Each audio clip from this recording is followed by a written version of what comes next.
గుమ్మం వద్ద చిన్న పొరపాటు పెద్ద ప్రభావానికి దారితీస్తుందట. ఏంటది తెలుసుకుందాం నేటి మహర్షి టాక్స్ లో. మనం సాధారణంగా పండుగలు, పర్వదినాలు, శుభకార్యాలప్పుడు మామిడాకులు ఇంటి గుమ్మానికి తోరణంగా కడుతూ ఉంటాం. ఎండిన మామిడాకులు ఇంటి గుమ్మానికి ఉండడం అశుభంగా పరిగణిస్తారు పండితులు. మామిడి తోరణాలు ఎండిపోయినా నల్లగా మారినా వెంటనే వాటిని తొలగించాలి. మళ్ళీ పచ్చటి మామిడాకులు కట్టకపోయినా పర్వాలేదు, కానీ ఎండిన మామిడి తోరణాలు మాత్రం నల్లగా మారినట్లయితే వాటిని తప్పకుండా తొలగించాలని మన శాస్త్రం చెబుతోంది. లక్ష్మీదేవికి ప్రతీక మామిడాకులు. సాధారణంగా మనం పండుగలు, శుభకార్యాలప్పుడు ఈ మామిడి తోరణాలు కడుతూ ఉంటాం.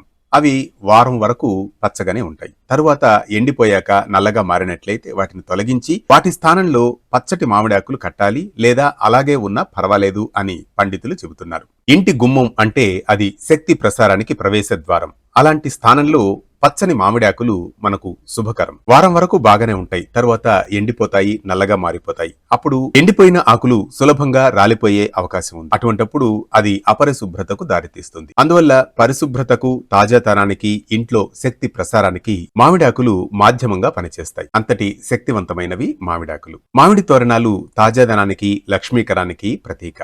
గుమ్మం ఖాళీగా ఉన్నా పర్వాలేదు, కానీ ఎండిన మామిడి తోరణాలు మాత్రం ఎప్పుడూ గుమ్మానికి ఉండకూడదు అని పెద్దలు చెబుతారు. ఇదే ఇందులో ఉన్న ఆంతర్యం. ఇలాంటి మరిన్ని అంశాల కోసం యూట్యూబ్, ఇన్స్టాగ్రామ్లలో సబ్స్క్రైబ్ చేసుకోండి. మహర్షి టాక్స్, మీ ఆర్కే కొత్తకొట్టతో.